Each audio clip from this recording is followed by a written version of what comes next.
Billy, Chris, welcome back. Thank you. Thanks, Dan.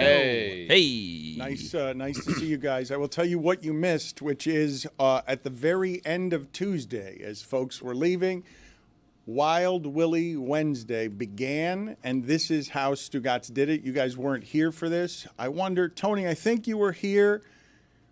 Stugotz was speaking to a very crowded room. Oh, I was here for that. From the Boys and Girls Club of, what are we going to say, between 15 and 20 teenagers, young teens? Yeah. Great kids. Love those kids. And their parents, some.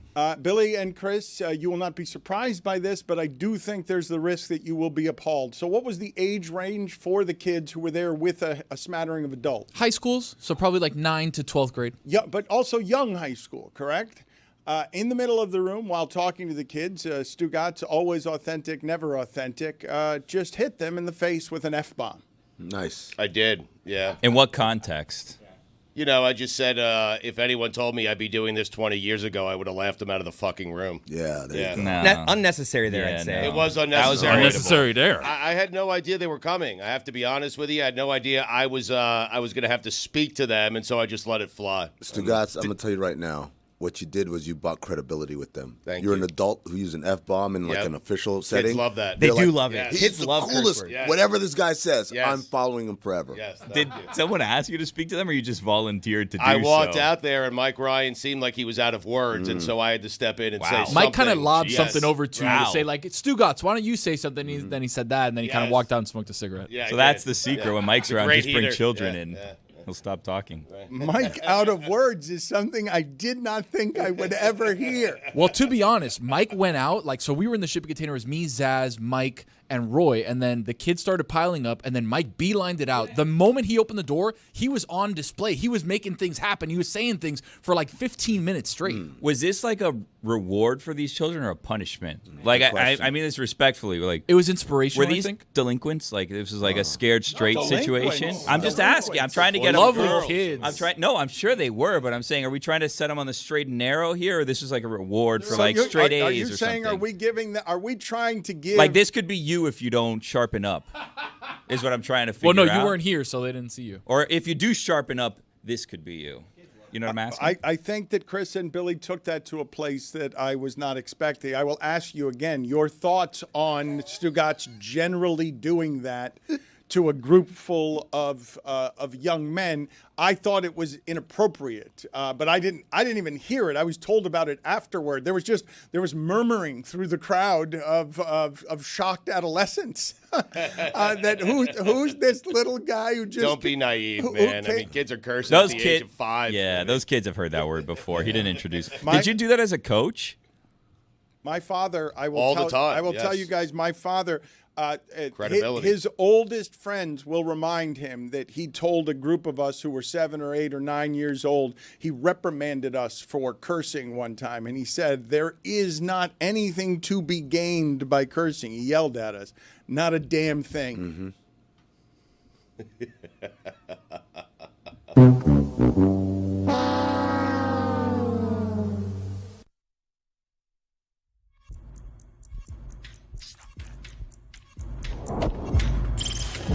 Stop that. Stop that. Stop that. I hear him chat to the noise. Move too quick, can't stop for the talking. I hear him chat with the walking. Just too sharp with the prize. White girls better tell me I'm awesome, yeah. Hot like fire on the pan. If you wanna touch my please use caution. Cold like 0 degrees. I'm out the cage, gotta let out the beast. Revolutionary, gotta let out the streets. Locked in a cage, I'ma let out the sheets. You can't go out, motherfucker, get my peace. You take the west, I'll take on the east. I'ma put him in the cage, never let out the. I hear him chat to the noise. Move too quick, can't stop for the talking. I hear him chat with the boys. Man so tough, but mans keep walking, yeah. Just too sharp with the prize. White girls, better tell me I'm awesome, yeah. Hot like fire on the pan. If you wanna touch me, please use caution. Stop that. Stop that. Stop that. I don't know if this has ever happened to you guys because I don't think Stugotz and I live the same life. I think he does a very good job and has had to do a very good job over 20 years of sort of like shaking off that day's show and just going home and living his life so that it doesn't feel bad. But yesterday, I made a mistake. That I took with me all the way home because I saw across the room the just glee from the piranha because all of them leapt to attention when I described some of my friends as math friends.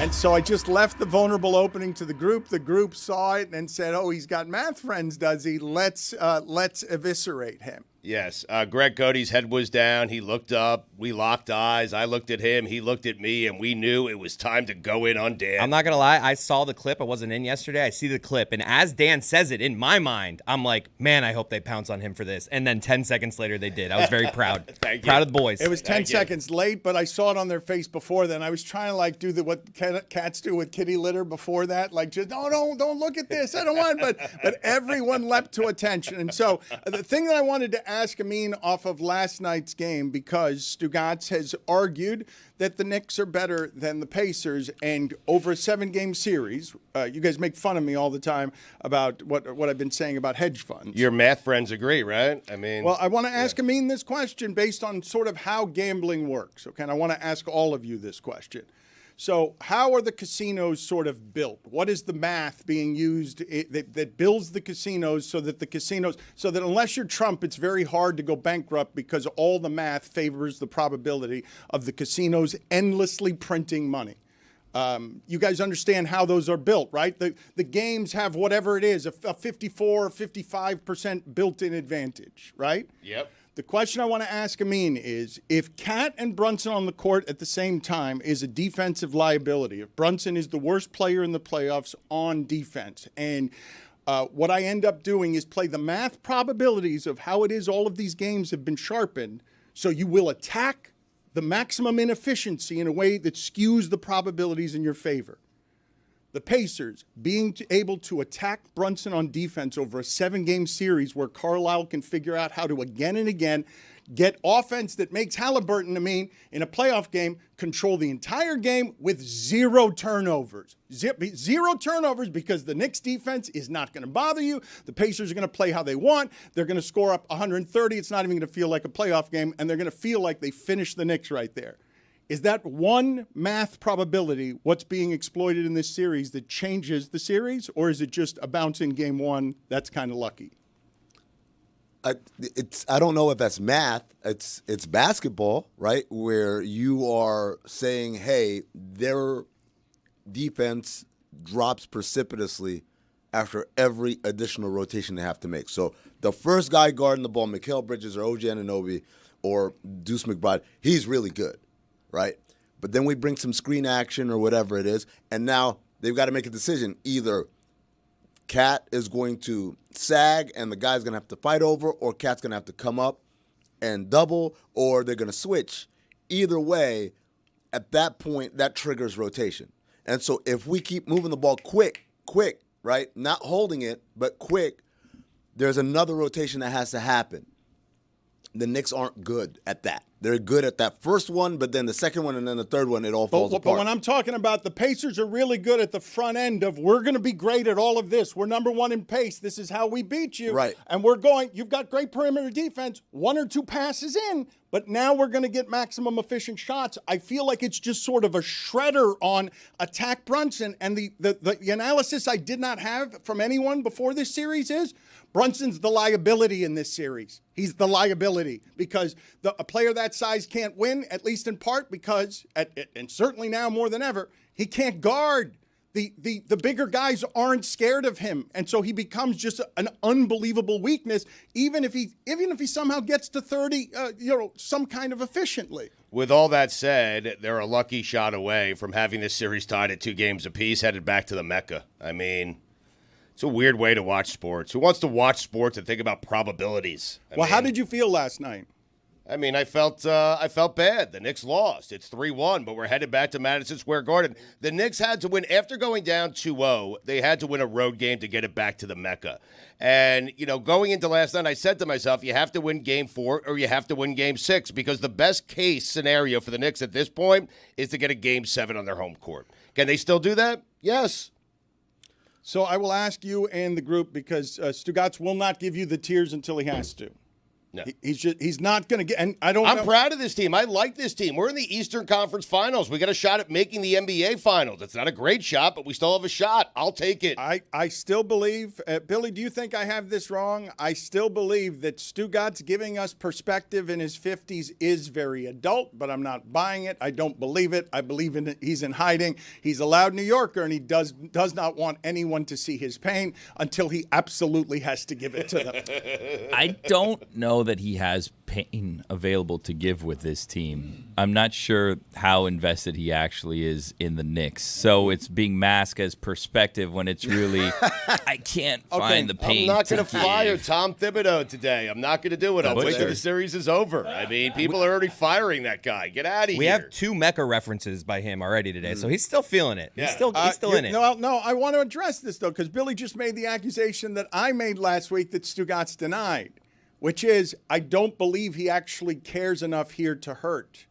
I don't like you in order to understand what New York is presently feeling. And I do want to flip the other side of this for a second because my God, it must feel better right now to be Indiana basketball than almost ever in the history of Indiana basketball. It's not just Stugotz. Okay, hold on a Are second. you counting the Hoosiers or? I'm counting everything in the Really? history. I'm saying that this Pacers team, for this reason, okay, for this particular reason in 2025, to have Triple H or 50 Cent or whatever celebrity counter there is to Spike Lee so you can no longer be, oh, shucks, small town Indiana against all the big things New York is. To be a series underdog, you guys can laugh at all this. I'm laughing because those are all Knicks fans that were imported in. That doesn't count. Right. Like, oh, wow, they had Timothée Yes. Chalamet and Ben Stiller. Yeah, they did. They came to watch the Knicks. Why would 50 Cent be a Pacers He's fan? not. He's a Knicks fan. I'm just saying the celebrities came to you. The party came to you. Indiana does not often get to feel like it's one of the big cities in sports or anywhere. Whatever you think are the best Pacer teams, they're bringing back royalty when they bring back Jermaine O'Neal. When they bring back Jermaine O'Neal, That's some lame royalty, They brought man. back Lance Stevenson and George Hill. Yeah. Like, Woof. George Hill. That's what Yeah. That's what they're countering the Knicks with. And what I'm saying is the reason it feels good is because we took out all these big bad people. We're tiny little Indiana and we get to win. And now Stugotz is going to do the thing. He'll pivot as soon as they lose to, nobody wants to watch Indiana OKC. I mean, no one does. Who wants to watch that? It's boring. Mike Epps hates Pat McAfee, right? Oh, He has. Stole his perch. Like, Mike Epps figured it out. He's like, I'm just going to be the Pacers guy, and I'll have courtside tickets forever and ever as the Pacers guy. And if they ever get to this point, I was there the entire time. I'll still be there. So he's been rooting for the Pacers, and he's committed to this life in Indiana just to get the perks of being a Pacers fan because Mike Epps in the 2020s is not Mike Epps of the aughts. You know what I mean? So Oh, you stumbled onto another Wild Billy Wednesday. Hold on to your hats, partners. It's about to get wild. He's a Patty come lately. I'm just asking, and just Mike Epps has been there, right? And now all of a sudden, Pat comes by. Does He's a Mike bigger Epps, star. put it on the poll, Juju at Le Batard Show, does Mike Epps hate Pat McAfee? Because Pat McAfee has taken over. Pat McAfee is wearing a shirt, overrate that in honor of Haliburton is becoming a star. You guys laughed at me, best Pacers team ever. I know that can be an overreaction. I'm just saying the way this team feels to that community right now feels as good as basketball can feel to that community. Dan, I interviewed the radio play-by-play voice for the Pacers, and I asked him the exact question, how does this compare? And he says, it depends on what happens from here. Obviously, those... Look at me,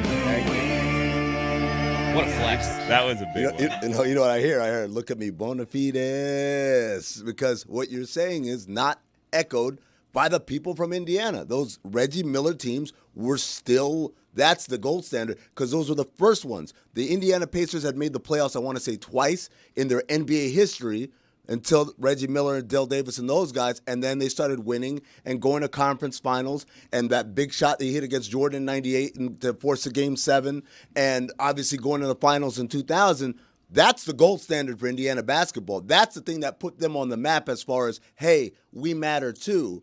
This right here is echoing that. It's bringing it back, and of course they're happy. This feels great, and you're right. They knocked off Giants and all that, but no, it's not the happiest they've ever been. So those Reggie Miller teams were the first teams to not win a championship. That's the team that holds Indiana's heart right now. Like, move on. Pacer fans, move on. Haliburton's better than Reggie Miller. He's better. Is he not? Haliburton's the best Pacer in the history of Indiana basketball. How about that? Well, Larry Bird coached them. Does that doesn't count? Doesn't different, count, Different no. category. Yeah. Regardless, He's boring, too, I Haliburton. just like to. I think there's a conversation to be had here about me speaking on behalf of Indiana when Indiana would not want me speaking on behalf not at of all. Indiana. But that part of America treasures basketball in a way that's a bit disproportionate to the way the rest of the country treasures basketball. That part of the country has had very little winning in basketball. And when Amin mentions the team that he does, Reggie Miller is a hero in that market because he led a villainous Indiana squad to pretty close to the top of the sport. And sorry, Michael Jordan's really good. Yeah. And so a whole generation of parents and grandparents see the best Pacer team. It's a little bit hated. It's rugged and rough. It's got personality. That's your grandpa's team. That's your dad's team. And Amin speaks for them as the, what we called you? The elder. Unc is better. He's not wrong, but this team has not yet lost. This team has been best in the league good the last, 60 games. And this team has done something else, Stugotz, that I think is worth celebrating if you put down your biases of, no, I just wanted the Knicks in the finals. That's the interesting final, big market. But can an argument be made, and you guys will say no, but can an argument be made that you look fondly more over being a really like a roadblock, a thorn in the side of Michael Jordan, and that's more of like a feather in your cap than beating Jalen Brunson? Fair enough, but this is the time that we're living in, and nostalgia, I guess, is going to win all the arguments on this. Is why Stugotz can say Michael Jordan's the best ever, because there were 6 Reggie Millers of that era, and Reggie was about the 6th best of them. Maybe. And that's as high as Indiana climbed when the legacy was being written, when the history was being written. But this dude and his dad are not afraid of what this moment is, and when I say they're dragging into this America, divided as it is, however oppressed the white person feels in Indiana about things, to knock off New York when New York is throwing trash at your fans, and to have McAfee rise up as a voice on behalf of your region because nobody wants your region in the finals, that's some bleep you that they get to fight with America on that feels really the top of sports. It's the best stuff. Oh, you don't like our guy and he beats the respect out of you with 0 turnovers in a game you need? Your celebrities come in and Haliburton controls the entire game because we've maximized the inefficiency. You cannot guard us. You will not be able to guard us for the next 3 games. Our pace will beat you. We have the casino's advantage the rest of the way. Can we hit Dan with the straw man argument, please? All right, hold on a second. Let me find it for a second. Nice. Because you think there's a straw man here? Yeah. I think anyone but Tyrese Haliburton think it's Tyrese Haliburton against America right now. You don't think Indiana will conjure that storyline for itself? No. Just basketball, man. The thing about what you're saying is, first of all, when you say, do you think Tyrese Haliburton's overrated? That was based on a player poll, not a nation poll. I don't think the nation thinks Tyrese Haliburton is overrated. That was a player poll, and as the great Rachel Nichols did the math, it came out to about 7 players. 7 players, because out of the sample size wasn't all 450, it was like 50 or something like that. And so when they did the math, it was like 7 guys voted Tyrese Haliburton is the most overrated. So to say, it's the most straw man of straw man arguments, nobody hates Tyrese Haliburton. Maybe Knicks fans do because they're on the losing end, but that's not a sentiment that's shared by the basketball public. The only thing that's real is what Stugotz is saying, is that there's a genuine fear that we're going to have a Pacers-Thunder NBA Finals, and that sounds boring. It's not going to be boring if you actually watch the games, but it sounds boring because Indiana's a boring place and Oklahoma, God knows, is a boring place. Straw man. I miss that sound. I was very adamant yesterday about TJ McConnell, about the Pacers, about how they play college style. They pick you up 94 feet. They slap the floor on defense. But after much thought, I'm actually back. I'm back. If Indiana and OKC make it to the finals, you've got a great offense versus a great defense. I think I'm back.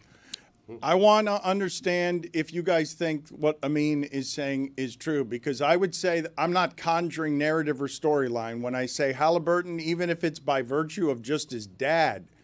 That's the most villainous thing you've got remaining. Like, if Indiana wants to wrap itself in the cape of nobody wants us, nobody wants to see us, nobody likes our team, and we've got a guy that in the final seconds will do the choke sign because he's not afraid of any of it. Like, they will, like, maybe that gets swept by OKC. Maybe it loses in 5 games. But right now, I believe in it as much as I believe in any Indiana team that I've ever watched play basketball if I live in Indiana and care about the Pacers. And you've watched them all. I mean, you're a Pacer fan. I'll tell you right now, the biggest villains in the playoffs right now are the Oklahoma City Thunder. Everyone hates that team, and it staggers me. They hate them because Shai Gilgeous-Alexander gets to the free throw line. They hate them because they foul up 3. They hate them because – you know why they hate them, Stugotz? They hate them because all the year long, they're like, well, they're not going to win because of this, that, and the other. And now they're steamrolling, and it's like, holy crap, they're actually going to win this. None of those concerns that you had mattered. It doesn't matter. They're just that good. I was thinking about Haliburton and SGA. They are superstars, but here's the problem. That's why this series is going to be. They don't dunk. They have no dunk game. They have no drive game. They don't give you the splashy plays. Haliburton has a push shot. It looks like every time he's taken a jumper, it's the first time he's taken a jumper. I mean, Stu, tell me you don't watch without telling me you don't watch. Haliburton shook Giannis, and then finished it with a slam.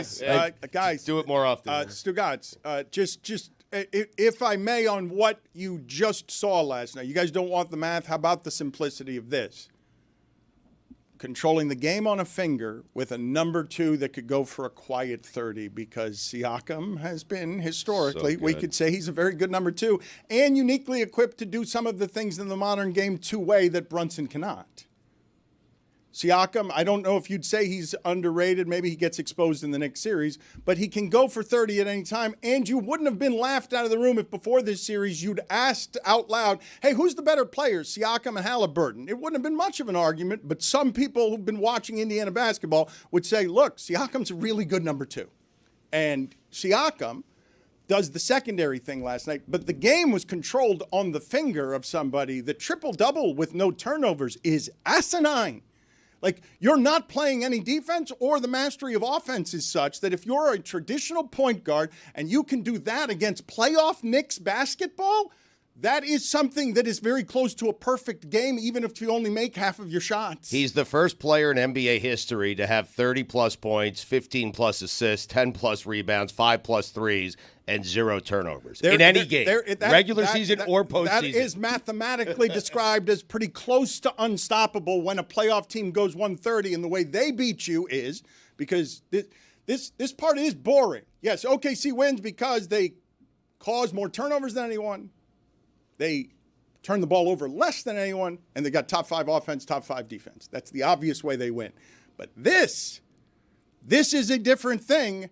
And among all the things that exist as a spaceship, this with pace might be able to say, now I don't think it can, because I think Haliburton will look far different against the OKC defense, because the OKC defense will strangle Anthony Edwards and your dunkers and Jokic and everybody. It's not going to be fun. The end of the NBA season, I think, if OKC doesn't have an injury, is just going to be a boa constrictor, just squeezing the fun out of the sport for the last 4 games. Now you're coming around. Can I give you a minor gripe as a Hooper and on behalf of Hoopers, and you guys can agree or disagree with me on this situation? So, Tyrese Haliburton, I think part of the problem here is he needs his own thing, right? Like doing the choke like Reggie does on a shot that didn't end up winning the game. Felt forced. It did feel. Thank you. Oh, I like that. I don't know if there's words here. So doing the choke thing, I feel like was slightly forced. Yesterday, he hits a 3 over Brunson, and then he does Brunson's celebration, right? Yeah. Earlier, he does kind of like the big, like the marbles situation, like the big, like balls. I feel like he needs his own. He did a Dame time also. Yeah, against like Milwaukee. here's the thing. Imagine if you're like an up and coming superhero, right? Or like even you're, I don't know, an established superhero that we don't know much about. Like, correct me if I'm wrong, because you're qualified for this as both a hooper and a nerd. Yeah. So like the Green Lantern, like when he does something, imagine him putting up the bat signal. Like that's not exactly how this goes. Like. Right. You need your own thing. Would Kobe Bryant do this? Not to bring up Kobe, but would Kobe? On. Would Kobe? Hold No. on. You mean Kobe? Oh, I think I saw Michael do this. No, one time. You can bring up Kobe. It's fine. I'm just saying that Kobe. Does Wolves don't concern themselves with the thoughts of sheep. Oh, there it is. And here's the problem. What about the thoughts of thunder? He's too worried about kind of having these moments and doing other people's celebrations in their face. You got to have your own thing. Yes. Also, though, as Dan likes to remind us, nostalgia plays. Nostalgia plays, and he's like the ultimate, you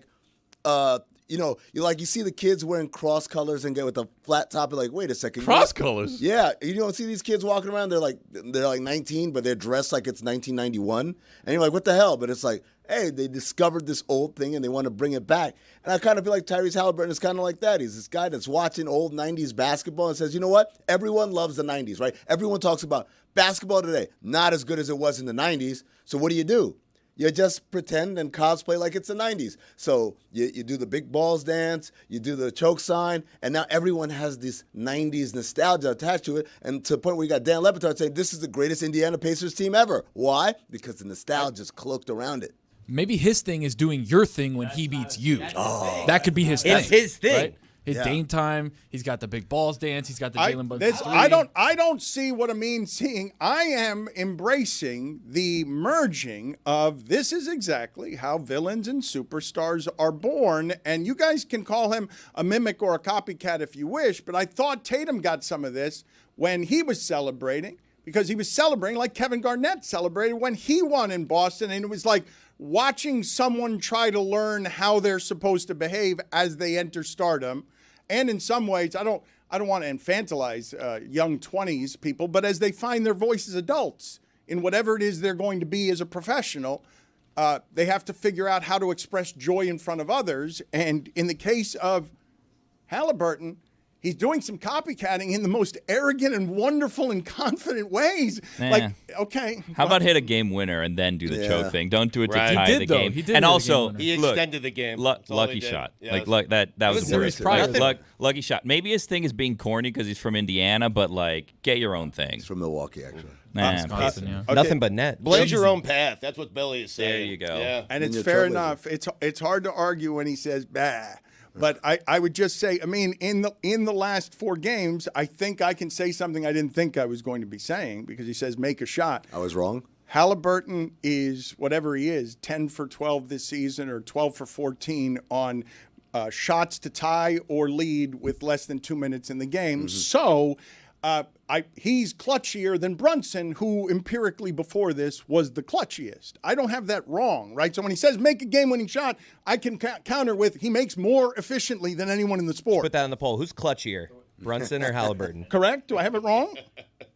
Look, he's made these shots, and it's pretty remarkable. I think Brunson has not been good this series. We could say that. But, Brunson would point to 80-some games of him doing it. And that's what gave him the award. But yeah, no, it was like 10 of 12. Like 12 is not a big sample size at all. Of game-winning or game-leading shots? 12 shots. I'm blown away by that stat. That was interesting to see that particular thing sweep across the room where Billy was just that. And I'm looking at Chris, and I'm like, well, he's not reacting. 90%, by the But way. that's how Wild Willie Wednesdays work, and you got to just understand that.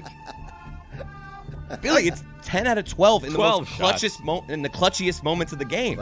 Right. I mean, Billy's saying put yourself in that position more often. That's Yeah. all. Yeah. But they were right. blowing teams out, which Like is why the they weren't greats. in that situation, because they were like 40 and 14 in the last 50 games. Game 7 of the finals, that's clutch. Regular season, I mean, no one's even playing. You know no one what? cares. So he's correct. He says Game 7 of the finals is clutch. I will just remind you that Stugotz said that if Draymond Green didn't have Steph Curry, he would be a Shanghai Shark. And Draymond Green once had 32 in a Game 7 of the finals. So it doesn't really buy you what you're saying. It buys you there because do it in a game 7 and also win the game. You have to do that as well. Right. One clutch moment for Draymond. I mean, he was there because of Steph. He wouldn't have that clutch moment if not for Steph Curry. Blind squirrel finds a nut. And Thank so you. Well said. Okay, we Wow. are, I would say, wildly disrespectful. Whoa. But the wild disrespect around here of someone who is great at what he does, like Draymond Green, I think, pales compared to Billy's wild disrespect of the award-winning Pablo Torre finds out. What? And yes, Billy right now, he Award nominated, to be fair. Thank you. Well, he's won awards. Good clarification. I mean, you submit yourself for $3,000 a year, you're bound to win one or two. Win the big one.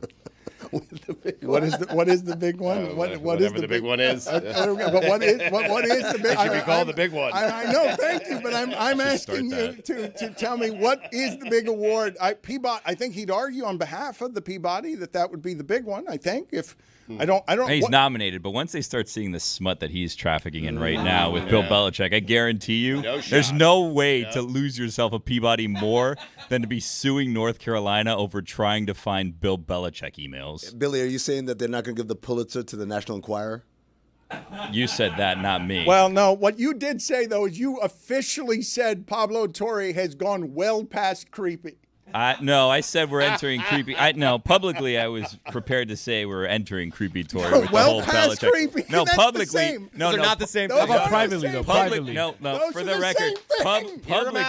publicly, I was prepared to say we're entering creepy territory. Privately, though? Privately, that's not what I said at all. I said we're well past it. I mean, it's weird. It seems like we're trying to search for a sex tape at this point or something. He gets going and he's renting out Airbnbs and he's cosplaying as Belichick, laying in his bed. Like, what is the end game here, Spence?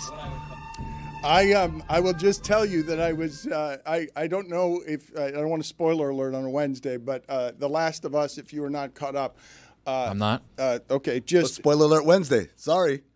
I got a baby, so it's extended to next week. there is a scene. Not how that works. There is a scene where a very important character dies in a way that's a bit surprising and physically. What happened, Tony? There's only like 3 important characters in the situation, so a third of them me guessing. It's a spoiler alert. Now I'm going to be looking at all the main characters like, you're going to get the accent. All right, I mean, so all it is You got it, is Dan. Keep going. imagine someone standing in front of you and you shoot them in the. Oh, man. Only so many people would shoot someone. Now Tony's like, oh, if there's a gun in the scene, I've got it. There's a lot of guns in all the Okay, scenes. all right, look. Forgive me. I still don't know how Spoiler Alert Wednesday works. I just would like for any of you to imagine what it would look like if somebody was shot at in the shins by something very powerful and then just fell on their face dead. That is how I came in today when I had plans for today, and Billy undercut me at the shins with saying Belichick is well past, or that Pablo is well past creepy, and that I've got to rein him in. I didn't say that publicly. That everybody Privately. involved, that everyone involved is well past creepy. Pablo worst of all. I feel like is what you were giving me. No.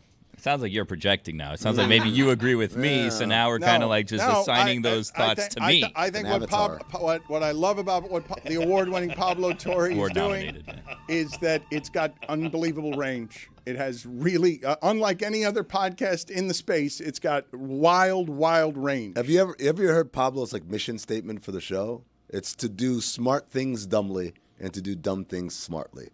That's obnoxious. basically what it. Well, I'm with you, Chief. Isn't that what this show is? That's exactly what this show is. I think we do dumb things pretty dumbly. I Well, don't we know. do them smartly sometimes. Okay, look, I don't want to do this. He's the award-nominated, Peabody-nominated Pablo Torre, and he's also creepy. But what I was saying to you is that that was Billy's second, worst take, or worst, the second cruelest take, or the second private conversation. Okay, but the private conversation. You're in charge of this company. I have to, we have these conversations. So maybe say, hey, Pablo, maybe you stop, trying to dabble in the sex life of a 71-year-old and a 24-year-old a little bit here, Right.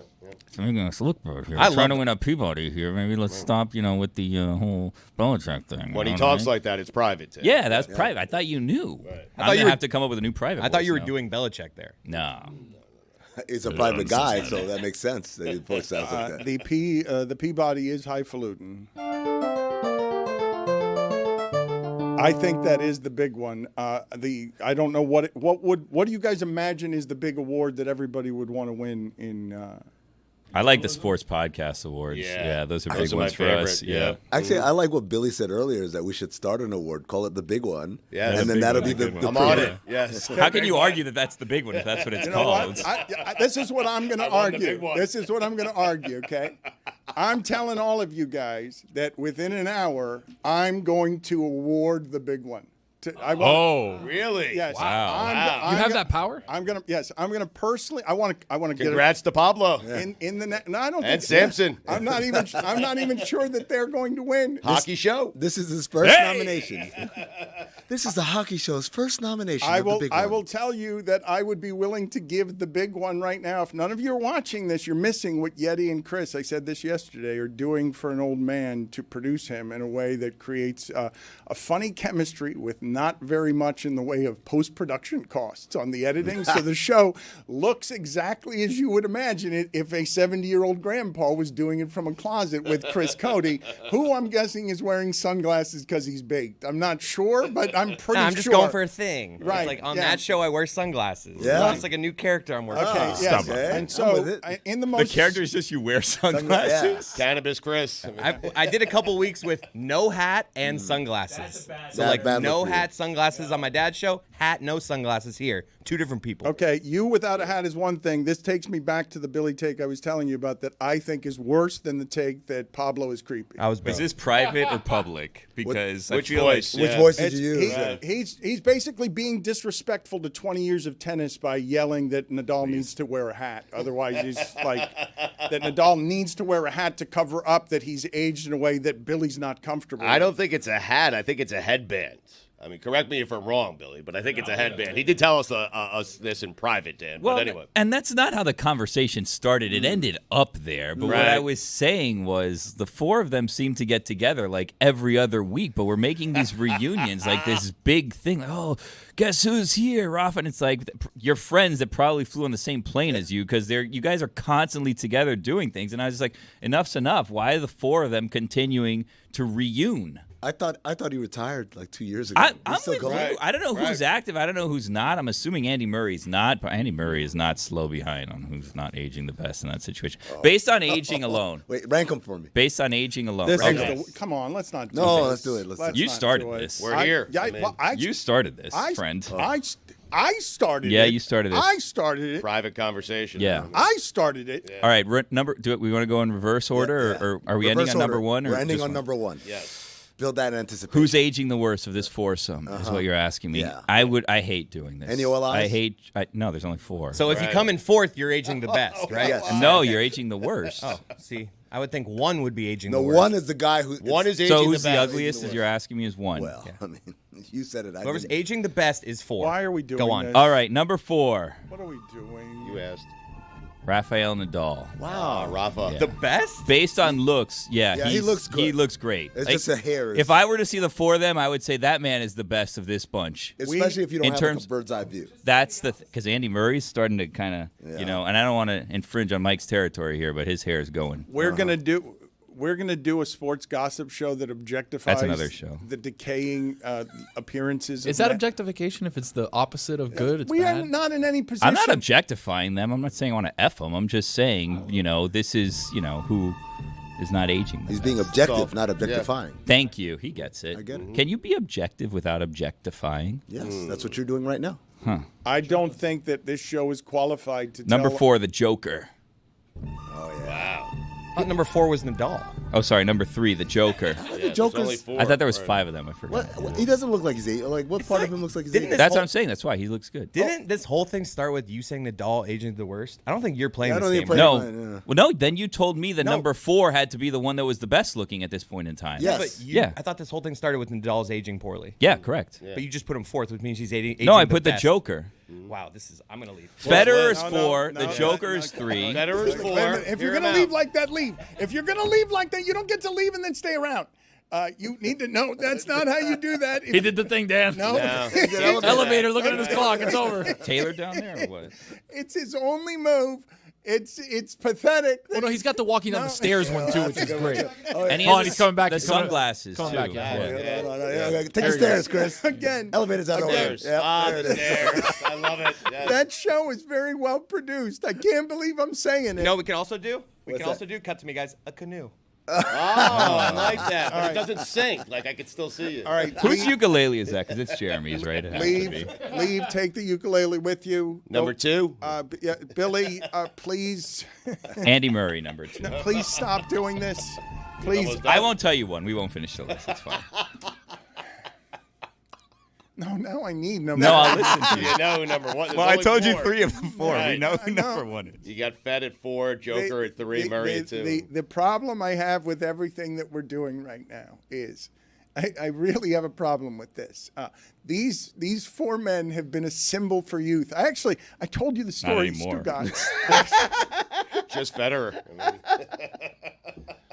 This is the problem. You guys are mocking the aging descent of legends disrespectfully. Correct, yeah. And you're doing so based on their appearance because they're aging better than any of Well, us. they're still good athletically. All I have is to judge their appearance. we're mocking tennis. Like tennis, just like Pacer fans, needs to move on. Yeah. Tennis needs to move on. Needs to move away from these 4 and on to the next 4. I'm you know? awarding the big one. Gather round, people. I'm going to award the big one.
No. This segment is presented by LinkedIn Jobs. Post your job for free at linkedin.com/DLS. Terms and conditions apply. So David Sampson has arrived. His podcast, Nothing Personal, is not as award-winning or as award-nominated as Pablo Torre's podcast. Might win the big one, though. There you go. All right, well, we're going to award the big one in an hour. In an hour, I'm going to figure out, or at the end of this hour, I'm going to figure out how it is to award the big one. I have put people in the back room at work on, like, get me a trophy. Let me figure out how in the next 30 minutes to award the big one. David, what would you say is the greatest award in podcasting? It's got to be the Sports Podcast Awards. Yep. So, It's our so Oscars. God bless football. Yes. 3 out of 4 years, God bless football Dynasty. has been beating the Kelseys, Shannon Sharp, beating everybody. So that's considered the big one? Well, I'd have to say that what Nothing Personal has accomplished there and what God Bless Football, and I'd say that would be good. I think the one that I'm not after ever would be the Peabody. Because I just think that it requires a level of gravitas that I'm not willing to commit to on a daily basis. What are you saying? I'm saying that I don't necessarily view what Pablo's doing. His show is fantastic, but I don't think that being a Peabody nominee all of a sudden brings you into a class of shows that is unheard of or unseen. If you're a multi-time Sports Podcast Award winner, I think then you're in the conversation. It's sort of like Brunson Haliburton. Brunson, to me, is the Peabody. Haliburton is the Sports Podcast. So, wait a minute. You're saying the awards you've won, those are the important ones. The one Pablo wants that no podcast is ever up for because podcasts aren't high standard enough to usually climb into this territory. Dan, what he's saying is you win a Peabody, that doesn't get you anything. You win a Sports Podcast Award, restaurant reservations open up, right? Like you get to foursome on the nice golf course with the cool people, right? It's a sports podcast. It's just the potties. No one wants to hang out with someone who won a Peabody. Nobody. The potties. So you'd rather win. All right, put it on the poll at Le Batard Show. What would you rather win, a Peabody or the potties? Or what sounds more fun to win, a Peabody or the potties? Because Pablo Torre is he's very award nominated. Everyone knows this. Everyone knows this. And it's an exciting time for Pablo, but you guys are undercutting it, and it sounds like you're jealous. No, that's not the case. We just said that when the decision was made to go on this Belichick trail, that might cost him the Peabody. Yeah. And maybe a potty also. Well, what are your thoughts here, David? We are going to award the big one in a second, but what are your thoughts on Pablo Torre? I'm maintaining that podcast is special for a number of reasons, but one of them is because its high can go higher than any other high, and they'll get into a fight occasionally with Marcus Jordan and Larsa Pippen and do a little, gutter dance to get the clicks, and that's what's presently happening with, slinking around this story that everybody wants to talk about, but nobody wants to actually do the work of reporting what the facts are. So what's interesting is that what Pablo Torre finds out, and I'm not his PR guy, he's got plenty of those on staff, is that they are able to negotiate around different topics, going from Pippen Jordan to Jordan Hudson to talking about the seriousness of Matt Ishbia's ownership off the court and issues like that, and talk politics. They talk sports in a way that's smart, that used to be reserved for shows that were on linear TV, and what podcasting has become, and Pablo is leading that pack. It's an area where you can do the serious stuff. I think you said dumb, Amin. It's actually what he says is do the serious stuff stupidly and do the stupid stuff seriously. And so his ability to walk that tightrope is what's gotten so much attention for him in the show. And at 3 days a week, it's a great listen. But Dan, today was supposed to be the big announcement for me. I thought I was coming on here to talk about that I was going back on Survivor. Chris Cody just saw, he heard your 3 days a week. What a subtle little jab, little industry talk jab. You gave him a chicken wing. Chris Cody. No. Also, the PR guys on staff was also a little chicken wing. Little chirp? Nothing called chirp? Little chirp. That was a He was going to get away with that bullshit. He thought he was going to hide that little turd in the compliment. For a 3-day week pod, it's nice. It's like chicken strips. 5 chicken strips too many. 3's okay. 4 sometimes. 3's You guys got me. What do you mean we got you? You did it to yourself. 4 is the perfect amount. Got me. For you. I'm with you. Give me I 6. I want Appreciate 6. the fact that you wouldn't let the subtle thing go and stay subtle. Okay, so nothing personal, I will and have told you, okay? It's not only popular and successful, those Stugotz, it also has unusual range. So when I ask David about business stuff, it tends to be more informed, his answers, than just about anywhere else, and you'll have an assortment of other terrain that he covers on Nothing Personal.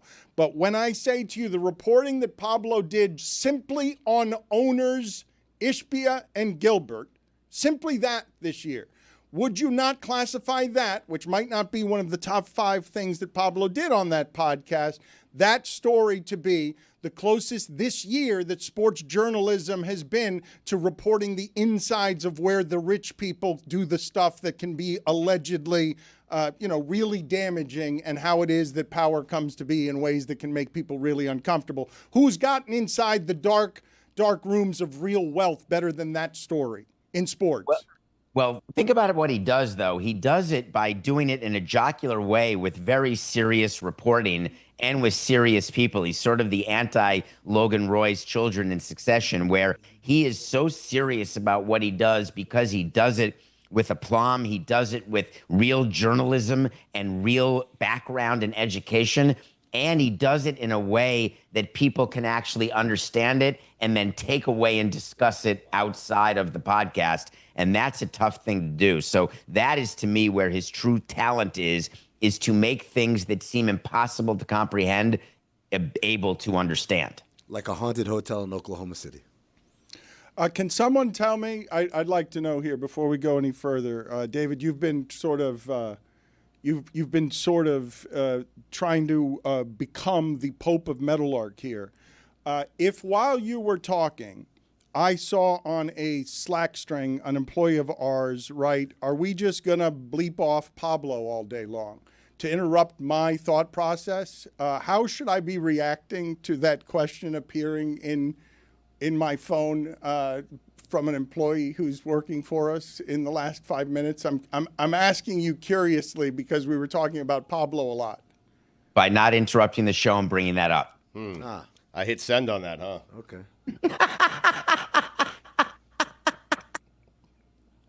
It's a little creepy, right? The Belichick situation we have now. a thing at Meadowlark that I would like to stop as of today. I believe that what you do, we are teammates. I want to be the Pacers. I want the sum to be greater than the parts at Meadowlark, and to do it, we have to revel in each other's victories, and we have to diminish and cover up each other's defeats. And what we tend to do is the opposite, and we hide it under the view of entertaining content. I think it's way more entertaining to actually look as though we are supportive of each other because we all do need each other to accomplish what we want, as opposed to thinking that the audience wants to hear us MF, Pablo or David or whoever else. I think there's a moment you can do it, Dan, but when you interrupt the show by saying that there's an employee who thinks that we're doing this wrong, it just makes us look disorganized. And I think that I want to profess to the audience that we are a tight-run, organized machine of content every day of the week. Roy's shaking Audience his is head stupid. no. I mean, you took the shot at Pablo. Yeah. How many PR people does he have again? 3 days a week? You're the one who said that. Listen, 3 days a week for some people is a full week's work. For others, it's 60% of a week's For work. some people. Really championing Pablo in this thing. No shots taken. And huh? you're responsible for 15 to 20 hours every week. And that is, you have to perform every day, whether you don't feel well, whether you do feel well, whether you have something important to say or not.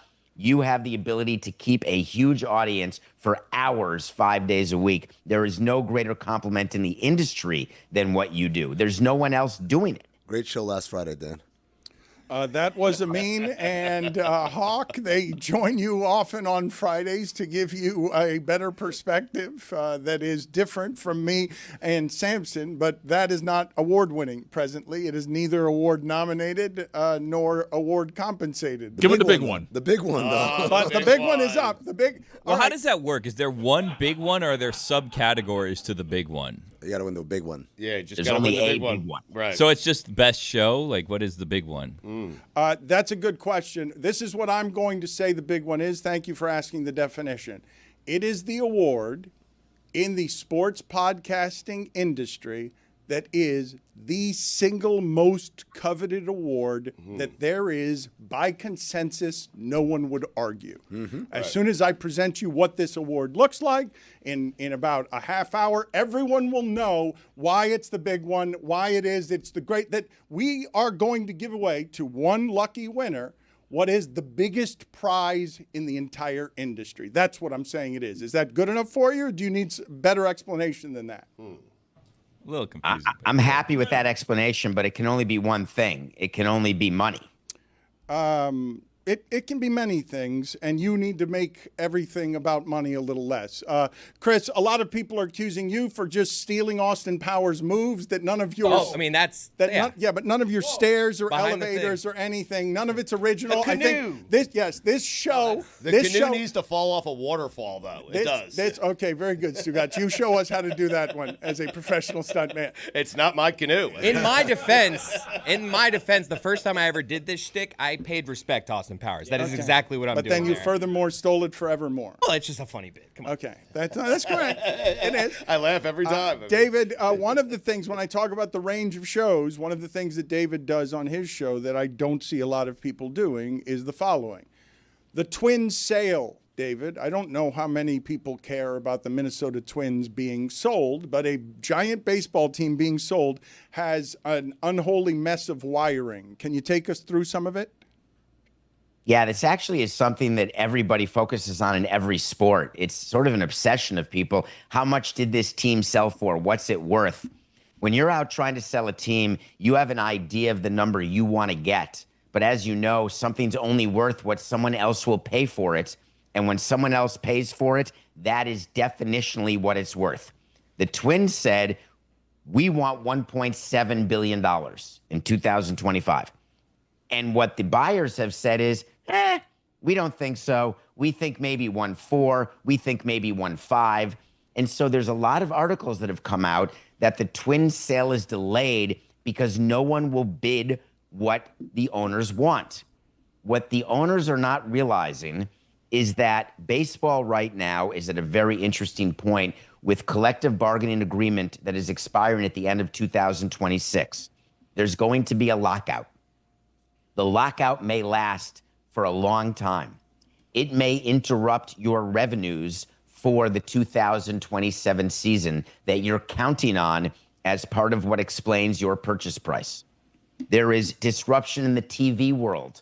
The RSNs are in trouble. Local TV revenue is in trouble. National TV revenue is going to become a much bigger thing in baseball, but it's harder to project what each team will get. When you don't know the revenue and expenses of a business, it's very hard to buy that business. And so the disagreement is that the Twins feel as though they deserve a number that the market is saying no to. And so what do? You do what the Nationals did. You do what the Twins are doing. You take the team off the market. Like when you buy your house or sell a house, if you don't get the price you want, you don't want it to sit on the market forever, so you take it off the market, wink, wink, and then you redo the kitchen, and then you put it back on the market for the price you wanted. The Twins, like the Nationals, are still going to be on the market. They're still going to be sold, and it's the most important number that we'll see in baseball this year, more than Juan Soto's batting average or his slugging percentage. What the Twins sell for will be an indicator of the health of the sport and the timing of that health. And we're paying attention to it on Nothing Personal. You're guaranteeing a lockout in a year. Guaranteed. There is no scenario where at the end of December 2026, the players will not be locked out. The owners still cannot stop fighting with each other about what they want in a new CBA. Forget fighting with the players. So when you're still fighting with your own side, what you do is you delay the negotiation with the other side. And the way you delay that is by locking them out. What a lockout means during the offseason, it means you can't use the facilities, et cetera. But really, it's a move you make in collective bargaining to try to figure out how to get to a deal. and it's going to be a long one. As you know, the last CBA had a lockout. Well, what does and this there's mean? Hold on a second. Just put numbers on this, just real quick. And maybe this is common knowledge to you. It was not to me. So you're guaranteeing that not after this baseball season, but after the next baseball season, the sport will lock out for minimum how long? It will be minimum of 4 months. It will go through the month of April at best. The season will be delayed until May at best in 2027. The underlying economic issues are the following. Can you imagine running a business, Dan, where the employees don't understand that the business does not make the amount of money that the employees thought it did, and the employees still want the amount of money they were getting?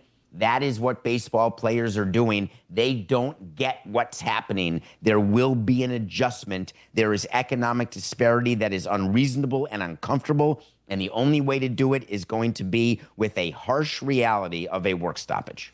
And it's just because they can't control themselves because they fight and pay for Soto, and they keep alleging they can't afford Soto, and then they give Soto $765 million guaranteed for 15 years. Well, that's really a not sophisticated way to look at it. They have the money, though. It can be a not sophisticated way to look at it, but once we get to the point of we don't have a salary cap, we do not have the benefits that basketball and the other sports have of being able to control their dumb owners who are rich guys who always get what they want. So the salaries are going to be $765 million for 15 years, and you're going to be paying for the last 7 years of a guy's career, whether he's playing or not. Those numbers lock the sport down.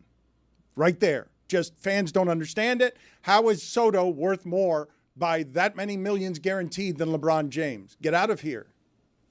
Yeah, so that's not why the lockout happens. It's not because Soto got 765. The lockout is actually over things that you wouldn't think about, like what the minimum salaries are, what the total salary you can have per team, how revenue gets distributed amongst teams like the Marlins, Guardians, and Royals from teams like the Dodgers and the Mets and the Yankees. Those type of things are far more important than one player being 2 standard deviations away from other players. That's not really between owners what they're talking about. All right, but David, the change that's going to come from that, and I'll get to other subjects in a minute, correct me if I have this wrong, is they delay it, then they make the season shorter, and then we just get shorter baseball seasons because baseball is going to play differently than they used to. Or are the TV dollars too much that they can't play fewer games? Well, it's not just that. We tried to lower the season, shorten the season in 2015. We wanted to go to 154 games. And that meant that home teams would lose 4 games each, every team. And teams like the San Francisco Giants, the New York Yankees, the Los Angeles Dodgers, they said, no, we want to play the full 81 games at home because if we only play 77, then you need to pay us, they said to the commissioner, you need to pay us back for those lost home games, where teams like the Marlins, the Guardians, and everyone else said, yeah, not a big difference between 81 and 77. We're good with that. And so it's the big fight that we have on the owner's side, not wanting to shorten it, but then the players also. The players were told, hey, if you go to 154, you're only going to get paid 154, 162nd of your salary. And the players said, no way. Pay me the same amount of money to do less work. Can you imagine for a minute doing less work and asking to be paid the same amount of money? I don't quite get that. David, can you give us and the audience an idea like how valuable those home games are? What do the Yankees make on a home game? Just one home game.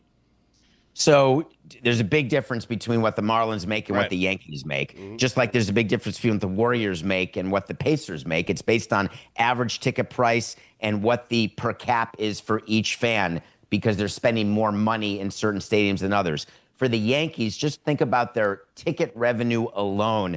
Let's say the Marlins can be at $20 to $40 million in ticket revenue. The Yankees can be at $100 to $150 million in ticket revenue. That's just ticket revenue. Crazy. That's not counting food, bev, merch, parking. It's not counting the difference in the average ticket price. So none of those things come into play when we give you a gross revenue number. There are huge, huge differences between the teams. Nothing Personal is growing in personality, growing in audience, growing in all the ways that are important. Will it win the big one? I don't know. We're going to find out in about 10 minutes. We're going to let David go on that note. But before you leave, just tell us about the movie review that you're doing for this week, because we've been negligent about not letting you do this the last few weeks. I'm still watching a movie every day, Dan, no matter what I do on Nothing Personal or Beyond. A new movie came out called Fountain of Youth. I hope, Amin, did you watch it yet? I've seen it. I haven't seen it. I've seen of it. Seen I've of seen it, of yeah. it, yes. Seen of it? I've seen it, David. The commercial. if We've that seen the helps. commercial for it, David. It's a ripoff of Indiana Jones, but go ahead. It feels like that. Yeah. It was a ripoff to me of National Treasure and Indiana Jones. It was one of those movies that was put together by Apple and greenlit because it has a great cast. Anytime you see Natalie Portman in a movie, who wouldn't want to see that? Or John Krasinski, I'm in. The problem is I've seen the movie before. It wasn't interesting to me to watch people go on a treasure hunt trying to discover this fountain of youth that may or may not make Dom Gleason die or never age or never die. Not invested at all. 2 hours plus of my time. It was like a repeat. So I would advise the audience, you don't need to watch The Fountain of Youth. Instead, go back and rewatch National Treasure and give a little moment to Nicolas Cage for what was an original fantastic movie that I was proud to watch and watch again. So, Dan, what I did is I finished watching Fountain of Youth, and then I watched National Treasure right back to back so I could do an immediate comparison in my head, and I was not disappointed. Nat Treasure all the way. Imagine Nadal, Federer, Murray, and Joker searching for the Fountain of Youth. David, Indiana Jones and the Last Crusade. Because that one, the cup of Christ is supposed to give you... Holy Grail. The Holy Grail is supposed to give you immortality. That's a more apt comparison. I thought you didn't see the movie. All right. Well, I mean, just based on your description. You know what, Samson? Doesn't need You to don't see get it. the show. I've seen of it is an old callback. You don't get to be around here anymore. We did a joke from a long time ago, and you stopping the show and balking. I appreciate your time around here. I appreciate your analysis, but you're done for the day. Thank you. Good seeing you. Good luck to you, David, on the big one. Yeah. Thank you, Stu. You too. All right, so we've got 15 minutes before I announce the big one, and 15 minutes before I tell you, or through which I'll tell you what some of the nominees are, because I urge all of you to check out the Greg Cody Show featuring Greg Cody. Wow. His producers, Yeti, one of them, scampering to the bathroom in order to be late to produce the show poorly and, crudely. The chemistry that these people have made it so that in the last episode, I learned what it looked like to see Greg Cody in a Best Buy, that Greg Cody was loudly right over his son, who was yelling and screaming that there was no such thing at any point in time about an adult bookstore. And I'm pretty sure that Greg Cody did not know the word for dildo. What? Wow. I let him, he was trying to look for it, and I wanted to help him, but I was just like, no, this is good. You try to find it. You could have done that for the rest of the 3 episodes, and I would have enjoyed listening to your father fumble about a dildo. Nominee? Or? Yes, but probably not likely to be the big one. That's the hardest one to get. But Wait, are we talking awards or... I am in the next 13 minutes. Who's confused about this? I'm going to award the biggest award there is in sports podcasting. I get to decide. No one will disagree. Okay.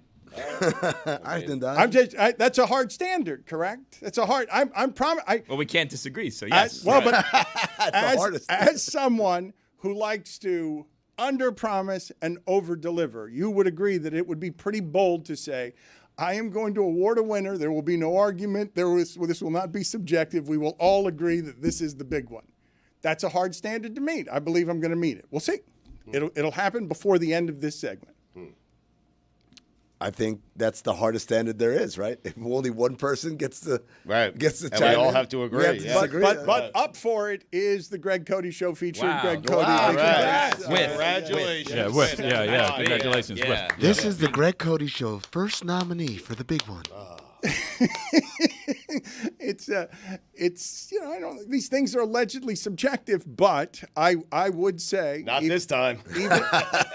Should I call my dad and tell him? Put him on speakerphone. I Let don't him think know. he's going to win. I don't want him to be. Well, no, disappointed. just let him know he was nominated for the big one and see how excited he Here we go. gets. So excited. Dan, so excited. Uh-oh, be It's an careful. honor just to be You've nominated. been nominated, Greg, for the big Careful. one. You have to be really excited. Who needs me? Did you hear we got nominated for the big one? Dad, Hey, did you get the email? no. I just saw we got nominated for the big one, the Greg Cody show. What? The big one. What are you talking about? Look, check your email. We are nominated for the big one. Christopher, this is going to be a joke. I'm not next to my email right now. What are you talking about? Do you know who's won the big one before? Are you aware of the big one? No. Well, we're nominated, and it's big. Okay. Okay, I smell a joke. I mean, All right, I'm live on the air. You're trying to get me to be all excited about winning a fictitious big one. No, it's real. all right. Well, the problem there is I would never be that eager. I overacted there. I did too Why'd much. you just Billy, hang up on Billy him? gave me Pass on. You didn't say goodbye or anything. Billy gave me the note before of you got to be excited, and so I turned it up too much. Chris, I got to tell you, great urgency. Yeah, no. Yes. And it's real. He But was nominated for the big Right, one. But it gave off like he instantly. Ass on. Yeah, ass on. Hold on. You just ended the phone call by hanging up Well, I on mean, him. come on. Oh, your Call him dad. back. He deserves just- better. You got to call him back. Yeah. gotta- Loves you. So they were nominated because their chemistry was good there. They're the only But- nominee right Yes. now. Well, you They say could Overactor? win unopposed. You say they're the only nominee, but I would say that everyone right now who does a podcast, and that is everyone because everyone does a podcast, they're all nominated right now. And within 10 minutes, one of them is going to get what would be considered by all the others to be, by consensus, the big one. Well, then it's not an honor to just be nominated, Yeah. right? Like that's the whole thing, right? When they Everyone's- say, "Do you think you're going to win?" It's an Right. honor to just Everyone's be nominated, But if right. It's everyone's like every team nominated, making the playoffs. yeah, Everyone's That's crazy. eligible, not everyone's nominated. There you Is it go. just podcasts or like MMA Hangout eligible? Yes. That's Nominated? that's more of a hustle award, like Draymond Green wins over here. You sorry. call me a Shanghai shark? What the Yeah. Have you seen our numbers recently, buddy? No, not Champion. well, not A recently. champion. Thank you. What do you mean, a Shanghai Shark? You did call him a Shanghai shark. That's what Stu said. I didn't call him that. Draymond Green is a He legendary. said, why do you wear green on the show? He was doing this and that. okay. Shanghai shark. Go ahead. Thank you. I appreciate it. Poor Greg. Monolith and whatnot. He hung up on He's him. fine. He knew it was What do you like mean, he poor called Greg, me he's out. nominated. Like, I mean, Still rude. It's an honor just to be God nominated. bless football. God bless football is also nominated. While I'm talking here and as we build up to the big one, can you guys just roll Knicks fans from last night and just B-roll of Spike Lee and just an assortment of sad Knicks that we have not given the people enough of because we're talking about ourselves instead of being WFAT. I'm just picturing like Ben Stiller and Chalamet. Like, you want to go? You want to go to Game 4? PJ, I'll pay for this one. Yeah. I'll get there. You get the way back. It's like an Uber for them. Who called who? I think that's Chalamet. He's like the super fun guy. Like, come on, Ben, we need you. I need you there with me. I got to check my schedule. I'll work some things around. And the next thing you know, he texts him back, I'm in. What happened to the Pacer fan who had been hit with trash? That guy is a big winner today, Made right? a star. He was on McAfee the other day. Okay. I mean, just Paraded around. a little much, right? Walking into the airport, Oh, people are get like, outta thank you for here. your service, Guys, sir. I think you guys are too down on this No. Indiana story, man. You guys are being bad to Indiana. Indiana can deserve to enjoy this, man. They don't get a lot of moments like this. Trash Boy doesn't get to have this moment. right. Halliburton fever. does. You're right. John Halliburton definitely does, right? Pat McAfee, I'll give it to. Mike Epps, he'll get it too. This guy, get out of here. Get him off of my screen. I don't want to see any. This guy is basically being rewarded for being an instigator. He went outside and instigated a riot, incited a riot. He's waving like a queen. They just shook his hand like the pilot. It's so good. Get outta I here, want man. you Is guys. that a key to the city? Look, I want Those to. are overrated. He is a firefighter. That's why he's running the fire trucks. That part is not just Okay. pomp and circumstance. He's one of them. That's cool. Back If the to the road. firefighters want to make a big deal about him, have at it. By the way, you know what a firefighter who starts a fire is? An arsonist. That's what that guy is. He walked in there, he started, he incited a riot, and then, I got hit by trash. Oh, feel bad for me. Fly me to the game. Give me tickets to the game. Get out of here.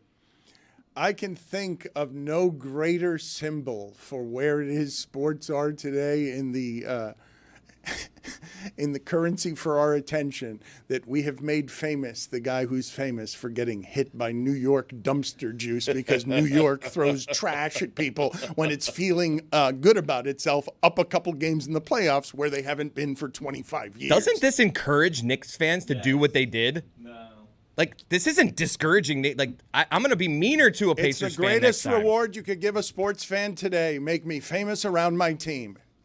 We had this conversation when it happened. I'm saying I wouldn't want the dumpster juice. I wouldn't want to be hit by trash. And all of you are saying, hit me with that trash. Just make me a star. Is he going by himself to the game, or does he get like a +1? Because like now we may be encouraging a situation where like I go out and I'm like, hey, Tony, you want to go to this road game? Like, throw trash at me. Yeah. And then be my +1. No one's going to verify who threw the trash at me. Like, this could be an inside job where his friends were throwing trash at him, and now he's got free tickets for him and his friends. Yeah, maybe. Yeah. What if he got a +3? That's what I'm saying. So he had his friends dress up as Knicks fans and throw trash at him? I like it, yeah. God Bless Football is up for the big one. Congrats, Billy. It's an honor just to be nominated. This is God Bless Football's first nomination for the big one. Oddball is up for the big one. Wow, mean congrats. Seems somewhat biased, Congratulations. this award. Well, but it's also Bill Simmons and Pardon My Take. Wow. And the Kelseys. They're all up for it? And Spitting Chicklets. Keith Yeah, Yandle will join us McAfee. next. Just throwing those in there. Yes, and Club Shay Shay. Like I said, everyone is nominated. Again, now that makes it less of an honor. Yeah. Well, to be nominated, but to win, what I'm saying is the honor will be the honor, and it'll be in 3 minutes. Is this show nominated, or is there like a bias here because you're the decider of the big one? Greg Cody's show, very happy to just be in the conversation. With that note. He didn't sound it. No, he was at first. He said, "What?" His first was His like, first really? reaction, and then his second reaction was, "This better not be one of the jokes." Like he was literally upset that you would play with his emotions like that. And then by the end, he was like, "Ah." How about the triple option with Urban Meyer? Is that nominated? It is. Wow. Wow. Yes. Yeah, Wow. Congratulations. Wow. Yes. It's the Oscars now. Great There's name for a 50 pod. nominees. What do you think the third option is? What's Right with Nick Wright is one of the options. Okay. Also joining us today.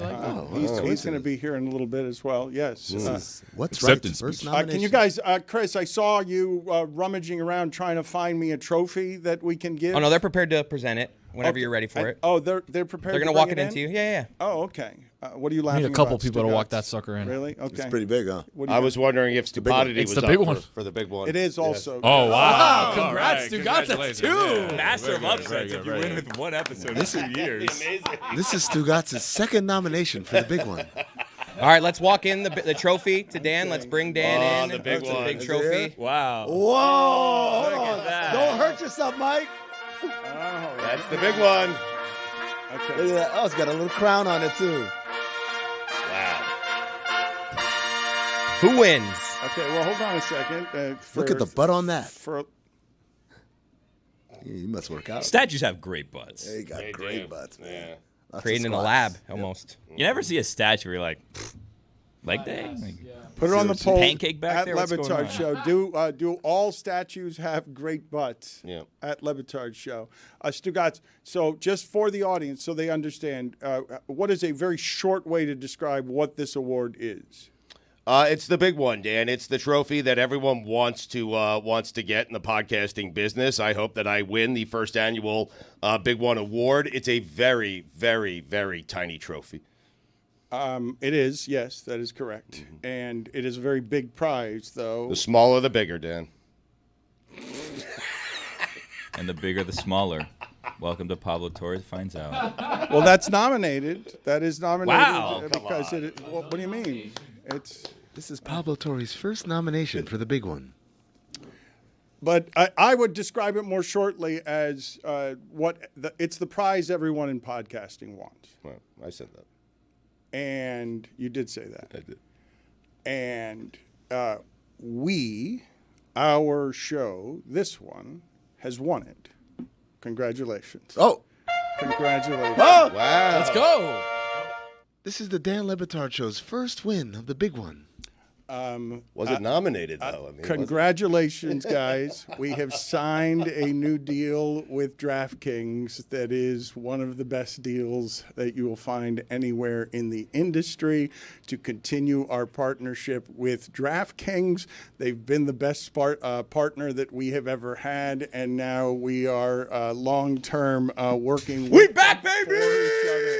The big one! Yes, the big one has been won. Oh, good music. I like this. DraftKings will support all of the things that we do around here in a way that will allow us to continue to make Pablo Torre Finds Out and God Bless Football and Greg Cody's show featuring Greg Cody and Oddball and the hockey show and MMA Hangout. And so congratulations to the Dan Le Batard Show with Stugotz. Way to go. For winning the greatest of the trophies, the money. Someone tell Barrett Media. Are we at a carnival? They're announcing. Yes, please just keep like circling, writing about the Le Batard Show and demise. Oh no! What's Please. happening? 80-20 my way? Or? You can have 80% of the Big One trophy. I was talking about the keys. God Bless Football, also one of the winners. We are the winners. The crown is ours. Yeah. That's. But in all seriousness, if I can just for a moment thank our sponsors when I tell our audience, the most loyal audience that there is, like, honest to God, I cannot thank you enough for your value, because your value and your loyalty is the reason we've been able to do everything that we have done so that DraftKings may support this thing that, belches and stumbles around. And they have supported us as the best partner we've ever had. And it's not just because of the money. It's because they let us, in a really fractured media time, have real freedom and independence the way nobody in this business has. Like, they let us do what we want, they fund it, they support it, and we've learned so much together over the last few years. And this rocket ship is about to take off and grab all the things there are to be grabbed. Like the big one.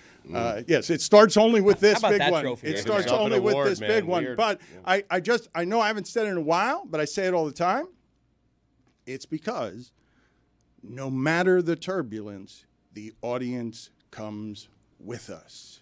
It's a hard and rare thing, man. Like, reality's got it, but in the history of this business, there ain't a lot of people that take the audience with them. Bayless took a little bit of it, but not because the audience like really knows. No, these are the people I do this with, and I do it 3 hours a day.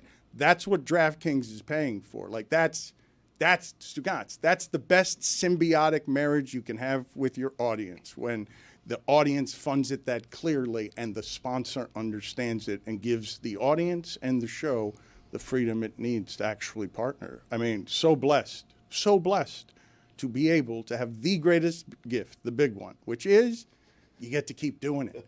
Look at what we're doing for a living. Look at how Chris Cody is dressed. Look at how Billy has dressed for 10 years. This is not the height of executive corporate greed and front office. This took a turn. Yeah, but taking shots at us. You bought new clothes like 2 weeks ago. It's a weird acceptance. You won the big one. You know what? I don't have to stand for this. Cut to me, guys. No, hold on. The elevator's not working. Oh, there it is. Okay. I'm grateful for all of you.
This episode of the Dan Le Batard Show with Stugotz is sponsored by DraftKings. DraftKings, the crown is yours.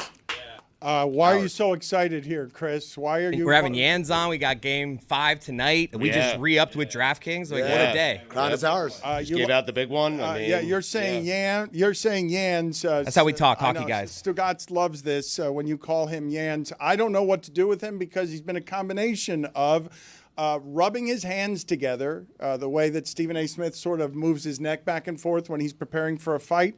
It feels like Yans wants to talk playoff hockey in a way that's rough and tumble. Should call him Hands. Because the Panthers are very and clearly, obviously, champion good. But I think it'd be fair, Chris, to fear the Edmonton Oilers because the idea one team at a time, Dan. Okay, so Keith, thank you for joining us. Appreciate it. What will you tell me about the excellence of the Panthers at the moment? Because I think I can make the argument that this team is better than the one that won the championship. Yeah. Well, first off, thanks for having me. And 20 years of the show, amazing. That's pretty incredible stuff. But yeah, the Panthers they're a juggernaut. Like what they've built the last few years is pretty insane. Just the depth that they have, even losing a bunch of guys. They lost one of their best defensemen last year with Brandon Montour, and you bring in other guys like Seth Jones, Nate Schmidt, like guys who just came in right away and clicked with that group. And I think it just says a lot about the leadership in that group with Barkey and Matthew Tkachuk and Aaron Ekblad and Sam Bennett. So a lot of credit to those guys, the guys that have been here for a while, and showing the new guys the way of the way that the Panthers have handled their business the last few years is pretty incredible. Chris, what are you doing? What's the matter? I'm with you? just listening to Yans. What are you talking about? You're applauding. You're wandering. Well, I'm just around. like as he's talking. I mean, he's hyped up. To be a Excited, Panthers big fan. game tonight. He's getting juiced. Yeah. Well, Bill Zito has constructed this roster over his 6-year term with the Florida Panthers. Yet he's been nominated for the GM award 4 times and hasn't won yet. Talk to us about Bill Zito's influence on the team. Yeah, I think it's everything from when he first came in here, making hard decisions. And one of those was, getting rid of me, which, happens in sports. It's where the whole thing started. We can all 100%. celebrate. Yes, this is, let's not change the history of this. The greatest move, the best of the moves that started all of this, taking over Tampa and Florida, was releasing Keith. He's off the books in the offseason. 100%. Yeah, off the books. But you know what? At the end of the day, when someone gives you, $50 million, you got to root for them. So I will be a diehard Panthers fan for as long as I live, and I love rooting for these guys. Especially, there's still a lot of guys that I played with here, and they're still great guys, great friends. Everyone else hates them, though, right? The Canada hates them. The hockey hates them. This is what level of hate does this team deserve, earn, beat out of you? I honestly don't even think it's hate. I think it's more like everyone just respects them. They respect how hard they play. They don't cheat the game at all. They play really hard. In playoff, there are some things. There's been some suspensions, some controversy, guys running into goalies or cheap shots. But at the end of the day, that's part of the game, and that's why they're, about to make their 3rd appearance in the finals in the last 3 years. So whatever they're doing, I think. Fans probably hate them more than other people, but the players, just everyone around the league, I think respects. But that's what I was talking about, though. Well, let me clarify. I think what he's saying is that Canadians, people who live in Canada, people who live where you grew up in Massachusetts, where hockey means something, they hate that the best hockey is being played in Sunrise, Florida. No, that's the thing. And also they're viewed as a team that whatever on the line on the dirty stuff that Brenda Moore has to say. Hey, you got to be careful about when you retaliate with these guys because, that reputation's earned, is it not? 100%. And if you're a winning team, you have to have that. Like you look at a guy like Brad Marchand, every fan base, everyone in the league hates him, and then you bring him over to your team and you love him. And that's the best compliment a hockey player can get is I hate playing against him, but I'd love to have him on my team. And I think the Panthers are, their whole team is pretty much constructed that way, where guys you hate to play against but you'd love to have on your team. And it's when that all comes together like it has, it's a fun showing. But yeah, at the end of the day, the fans are going to hate it, especially the Canadian fans. Like they're shoveling snow 8-9 months a year, and here in Sunrise, we're in our pools or on the beach. That's a cheap shot. No, see, that's a cheap shot. What he just did there. That's a chicken wing. See, I think our fans. That was a chirp. That was a chirp. Playoff hockey, Dan. It's playoff hockey. Come on, you saw what he did there. He did. He just did playoff what. hockey. What you did the same bullshit Stugotz did, where it's like in Toronto, they're fishing, they're ice fishing in their igloos. They are. It's stereotyping, and I won't allow Ottawa, it. really. I won't allow it because I'm scared of Edmonton. And I just want that on the record. I will say that this fan base has come a long way the last 4 years just in terms of knowing puck. But one criticism that I have for this Florida Panthers fan base, and please, Yans, you talk to them because I've already looked at the camera multiple times, tried to tell them, stop shouting Knight during the national anthem. He's not on the team anymore. Please, maybe they'll listen to you. Just it's you're embarrassing us, Panther fans. I 100% agree. I was at the game on Monday and in a box with a bunch of my friends, and we all looked at each other at the same time. We're like, he's literally not on the team. I don't know why they're doing this. So annoying because they do it and then you hear murmuring right before it's coming. You can hear the crowd being like, "Oh, I hope they don't do it. I hope they don't do it." People yell Knight, and then afterwards the whole crowd's like, "Oh, come on, what the hell?" It's the worst. I don't like anything being said during the anthem. The only good one that and people are just screaming is during the Blackhawks anthem. But I think during an anthem it should be dead quiet. agree. Even when they chant red or night or in Washington the Stars do it, and then Washington they do an OV one. So, but I'm old school. I think it should be quiet, and that's a time for to respect the people who served our country. He was up for a big one too. That was a small window you got in there with that. Do my best work there. The Panthers, when you look at what it is that is the pain of the Edmonton Oilers, and I put behind it as well, the pain of Toronto stinking when they want to be what invented the sport in big games. The suffering that McDavid had not winning against Florida last year, when in that sport, if you do have the best player on the ice, you come back from down 3-0, Edmonton's pain must be kind of unbearable as far as sports pain goes. How does that make them better this year? Yeah, the thing that scares me about them is it's, the old school, start of a DVD, championship DVD, and I can just see it now of like Connor McDavid flipping out in the locker room last year about how they need to be better and, they'll be back in this situation. So it does scare me when the best player in the world, and I personally think he's the best athlete in the world right now, when he's on a mission the way that he is, and at the end of the day, he knows for his legacy to win one, especially in hockey, it's so much. It means so much more to win a championship for your legacy than any other sport, I think. So I think he's one of those guys that he's just driven every single day. He's not just happy with being the best player in the league. He wants to go out and win championships. And when he's on a mission like it looks like he is right now, it's definitely scary. But as confident as I am in the Panthers, like he's a real concern. And then with a 1A, 1B, with him and Leon Draisaitl, it's a scary competition every game, and they're playing really well. But like we said earlier in the show, we got to finish this series first, and they got to finish but if I can stop you for just a second on this, okay? Best player in the world, and you just called him best athlete in the world. I have not heard a lot of that. Put it on the poll at Le Batard Show. Can the best athlete in the world be a hockey player? But best athlete in the world, who are you rejecting when you arrive at Connor McDavid is the best athlete in the world?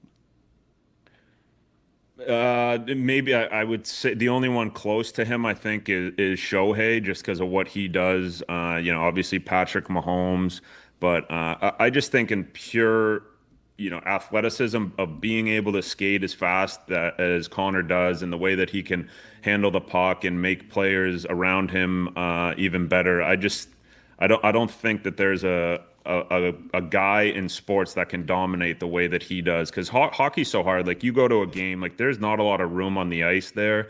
It's not it's so hard to beat NHL players one-on-one or make them look silly, and he does it, pretty much every night. So it's that's kind of why I might be a little biased because, how hard the game is for some people, even for me who played in the league. Like, it's hard, but for him, it just looks so damn easy every single night. Well, but the thing I guess that I'm asking you here, because you know the history of the sport and you know the particulars of what greatness, what is required of greatness, to be this much better than everyone else, to suffer the worst of the pains, for everyone who's watching you to know, oh, this is an all-time great. This guy could be the best ever. I've never seen something that's this much better than everything around it. For that to lose, the way it rings eternal is that it comes back and wins.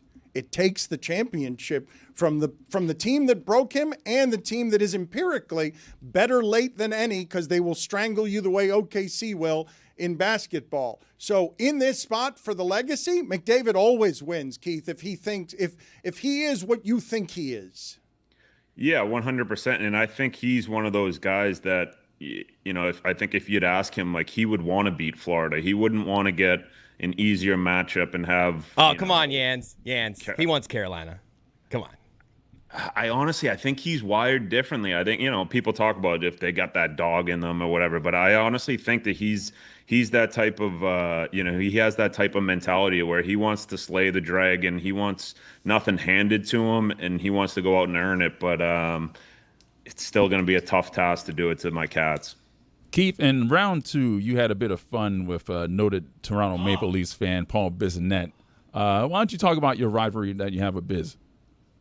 Yeah, well, the thing, like, he gets gifted a ambassador's jacket. The man never played 1 minute for the team. I know he scored a goal against them, and it was like a charity game that we let him play in because he was from that area and his dad hadn't seen him play. So we went to the GM and the coach. We were like, can we please put Paul in this game? His dad has never seen him play. So yeah, I really don't understand it, but no. At the end of the day, Biz is so good for our game, and the attention that he brings every single night, especially on TNT and the podcast, and bringing out guys' personalities. He's an amazing asset to the NHL. All right, I've got to stop him because slay the dragon. I'll allow nothing handed to them. End of the day. He got and then got to earn it. Once he's got to earn it, like I'm done with his. I'm hockey cliches. I'm done with his analysis. I don't. It Why? doesn't because it does. It's not that Strange. he knows good. He knows good and well that the vocabulary has to rise to meet this moment. Guy wins one big one. And all You're talking about. I know. I'm going right Went to his head. You're talking about coming after Connor McDavid here and a rematch of last year's finals, not last year's final. It's the best story, correct? Again, Canada trying to take this from the swamp.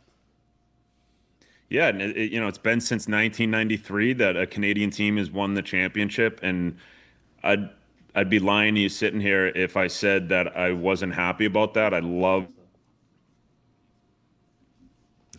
He's coming back. Don't worry. The fact that the Stanley Cup is going to go this fall. No, I don't think it's gonna. I think it's staying here. It's gonna get a nice tan this summer down here. Oh, is the Stanley Cup gonna get Back a in the nice ocean. tan? Is the Stanley Cup gonna get a nice tan? Elbow room. Speaking of staying here, paint a picture for me where we keep Sam Bennett next season. Yeah, that's the biggest one. I think the whole league is looking at that because just the impact that he brings. Obviously during an 82-game season, the way that he plays, like, he's not going to get you 100 points, 110 points. But, when that puck drops in playoffs, he's, probably the number one guy any team would want on their team just because of what he brings every single night. He's a heart and soul guy. I honestly think that he's going to stay here in Florida. I think it scared me a little bit. He's a Toronto guy. Kind of scared me a little bit that he would go to Toronto, but the way that they treated him after he, accidentally ran into the goalie and knocked him out for the series and he was getting booed. I think they shot themselves in the foot in that one. Obviously, I have no clue, and this is all speculation, but I think that if there was a chance he was going to sign there, they ruined it. Your real feelings on Marchand? Like, I don't like the way this is going around here. Like, honestly, your hatred's not in any way real if it's totally fraudulent and it can be bought this easily. Well, for me, I love Brad. I played with him in junior, so I've known him since he was 16, 17 years old, and he's a guy. He's been in Boston. He usually stuck around there in the summertime, so I would skate with him and work out with him. So I know him a little differently than other people, where they just know his antics on the ice and licking people and slew footing people. But I know him off the ice, know how good of a guy he is. So I have a little different aspect. If I was like a Montreal Canadiens fan and then, hated him and then he got traded there, I think I'd still hate him. We have a Panthers fan in our midst, I won't name names, that refuses to this day to say it. Like he's that guy of, no, I'll never root for him. What do you say to that Panther fan? You know what? If you really love the team and he's helping the team win, Right. you can be happy for it. But I also do respect somebody who truly hates an athlete, because I've been there before, and I've met guys that I did not like. And who do you truly hate? Name one. Who do you least Yeah. Yes. My least favorite athlete of all time is probably VJ Singh, and I don't know why. And what did he do to you, VJ? I mean, harmless VJ Singh. I mean, I don't know why. He's probably the best guy in the world. Too. What a weird. if you gave me a million guesses. What a weird. VJ Singh, all he did was represent golf himself and his country well, and you hate him for no good reason. He gave us nothing. He literally gave us nothing. Like, I never even heard him interviewed or anything. And I'm sure he's the best guy. He's probably an unreal family guy. It doesn't make any sense. What did he do to you? Why would you hate Dan, VJ Singh? You know what I love is that he didn't even have to ponder the question for a second. He had a name ready. It was VJ Singh. Wait, Yandle's a big golfer. You lost a bet to him. Did you not? I demand an answer. I demand to know why you hate VJ Singh, please. I don't know. It was him and Paul Gasol. I've always hated. I do not know why. The two nicest guys in the world. Yeah, probably the two best guys All ever. right. I don't know. All right. Thank you, Keith. Good talking to you. I want to go around the room. Do you guys have anyone in sports that you just hate them and you've not examined it at all? Ty Wigington. Sidney Crosby. No, but this you know why. Roy.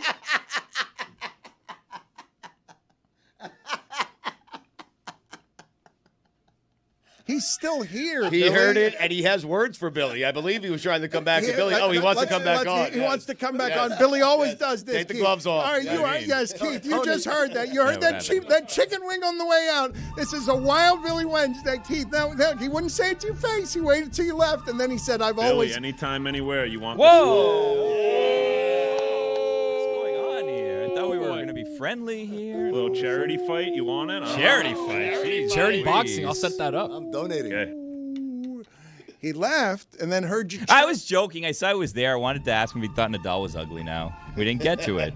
It's the thing we've been talking about all day today, Keith, is we were ranking Nadal, Federer, Murray, and Joker on their looks.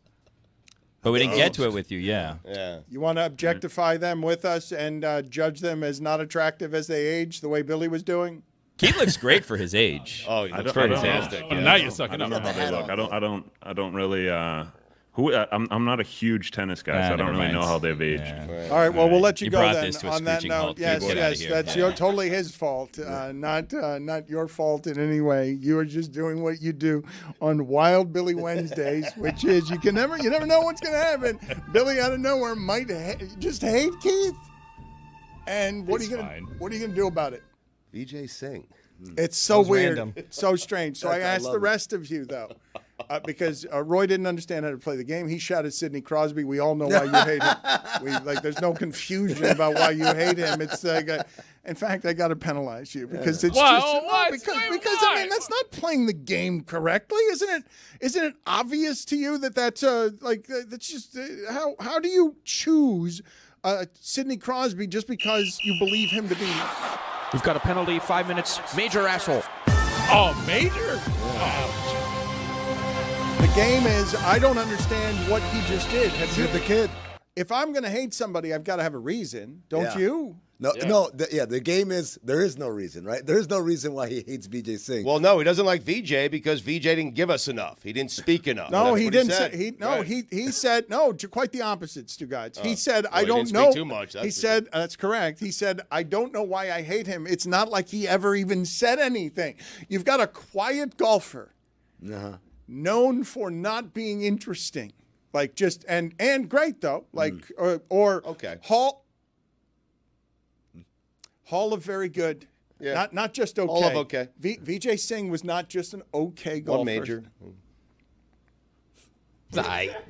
It's all right. Put it on the poll. Vijay saying good or great? No, good or okay. It's not good or great. No, Chris, he's being a purposeful asshole about Vijay Singh's career that shows no respect for it, even though he's our golf expert. 3 majors. That's a fine. He did win the big one. Did he? Augusta. Was he nominated? Oh. Yeah. It's better than okay. It's good. I'll upgrade it to good. Look at that. That is why we're the winners of the big one. Don't say this show cannot evolve. He goes from being a primitive ape to evolving before your ears and conceding that Vijay Singh, 3 majors and the Masters might be better than okay. The ultimate critic, ladies and gentlemen, Stugotz. It's why he's the owner of the big one, which is flimsy and light and hollow. Dante Bichette. Ooh, that's a good one. You hated Dante Bichette? Didn't like him. Really? Yeah. Tony, do you have any of these? It's T.J. McConnell. Oh, no, that's Rat bastard T.J. Roy. McConnell. Go sit with Roy. Oh, no. I mean, like you did the same thing that Roy just did. No, but mine is No, less known. T.J. McConnell versus Sidney Crosby started the league. And Minor penalty, 2 minutes, asshole.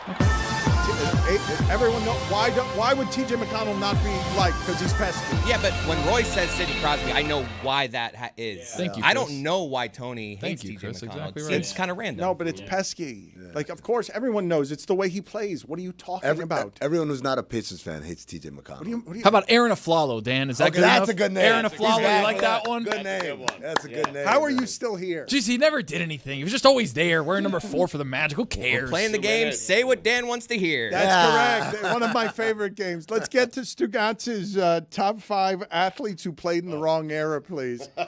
This is very exciting from yesterday. I can't believe we didn't get to it yesterday. This is why DraftKings pays the big bucks for everything that's happening around here. He takes yesterday's thread, which was about Andy Murray, and points out the great point of if Andy Murray played at any other time in human history, he would be the greatest tennis player any of us have ever seen. Right. But because he played with these 3 guys, he's 4th best forever. No one cares. He will be okay in a future iteration of the tennis show with Stugotz that doesn't respect athlete feats like Vijay Singh's. 3 majors, surprising. I mean, And Augusta. yeah. And you just... Well, I knew Augusta. It was the 2 PGAs that surprised me. I know, but the okay. Like he's I just upgraded it to good. I mean, it's just a a major rare upgrade. A major evolution. Fair enough. Any OLI? It's the Andy Murray top 5 guys who played in the wrong era. He has naming rights to this list. Wow. Okay. And I just have a straight 5 here. Number 5, Wilt Chamberlain. He played at the same time as Bill Russell. Right. Russell was his kryptonite. If there was never a Bill Russell, we'd be talking about Wilt Chamberlain as the greatest winner of all time. Can you imagine Wilt in the social media era? Oh, my God. Dominating. Everywhere. This guy's with Arnold. He's hanging out. Number 4, Phil Mickelson. Unfortunately for Phil, played at the same time as Tiger. Had Tiger never played golf, Phil would be considered probably the greatest golfer of all time. Lefty. Number 3, Peyton Manning. Played when Tom Brady played. I mean, listen, people thought coming out of college it was going to be Peyton Manning who would win 7 Super Bowls. It was not. It was a guy out of Michigan, Tom Brady. And Brady kept everyone else from winning the proper amount of Super Bowls. Peyton Manning, number 3. Number 2, anyone who could shoot threes in the 1990s. Dale Ellis. Reggie Miller. Del Curry. You're putting Reggie. Yeah. Yeah. No, I got you. And number 1, anyone who played when Michael played. Yeah, that's I was literally getting ready to start naming Patrick Ewing, Charles Barkley, All of them. Reggie Miller, Stockton Malone, Clyde Drexler. Who else? Kemp and Payton. Yep, everybody. I want to read for you guys just some information. Danny Chow of The Ringer on last night's Pacers game and Knicks game. I think most of us are assuming that series is over. Stugotz will hide his tears from you for a while. I suspect he might evacuate for weeks if the Knicks lose, so he doesn't have to deal with any of this. But the Pacers are now 11-3 in the postseason and 45-17 since the new year. So it's a 60-win pace. Last night was Haliburton's 11th career game with at least a 15-0 assist-to-turnover ratio. That's Chris Paul territory. Stockton, he's only 25 years old. Like, that's the game that he had yesterday on the Knicks is sort of where stars get born in important moments, because you're just spinning the game on your finger like a Harlem Globetrotter. And the other part of this, and I mean, I want you to speak to this as OKC, I believe, will choke everyone out because they have the chokehold that you need. Brunson with Nesmith on him, 30 minutes, 3 for 13, 10 points. Brunson with Nesmith off him for 7 minutes, 5 for 6, 7 for 8 free throws, 21 points. Like, I told you at the beginning of this series, like, oh, I'm not used to seeing Brunson sort of smothered physically, like getting the ball up, but just not able to do what Haliburton was able to do in yesterday's game. I don't think he took a shot in the final 6 minutes of the game, Well, Brunson. but Nesmith, this is how, I mean, you'll know the history of basketball this way. This is why a player of this size throughout history gets ground down by the end of whatever this is, because the physical nature of the people who are coming after you are bigger than you are, and Brunson's physical type can only get so far unless it's Isaiah Thomas. Then he beats you in the fourth quarter on a broken ankle. The thing about Brunson is, you got to understand, he's not an explosive player, right? His whole game is footwork and IQ and sleight of hand and things like that. So when you get someone like Nesmith, who not only is large, but also very disciplined, right? Great defensively disciplined. And then you throw on top of that, oh, this isn't I'm playing Nesmith tonight, and then tomorrow night I'm playing someone else. It's no. Rick Carlisle has been saying this the whole time. It's 13 days. It's 13 days. This is day 6. This is day 7, right? All they're thinking about, all Nesmith is eating, sleeping, shitting, is just Jalen Brunson information, right? He's actually shitting Jalen Brunson information. Yep. Well, He's going to the toilet. Yep. He's That's going the to waste, though, the info he doesn't You said need. he's literally – I made fun of Richard Jefferson yesterday for saying literally. Game 3 of Thunder, Timberwolves, lives were on the line. They were. Game for your life. Yep. They were on the line. Dan, this is important. I don't know if you heard, Shane Battier had this quote on his podcast where he was talking about Eric Spoelstra, the reason why he can yell at refs and not get teed up, it's what he yells. And he says, what he yells is, focus, this is important. This means something to people, right?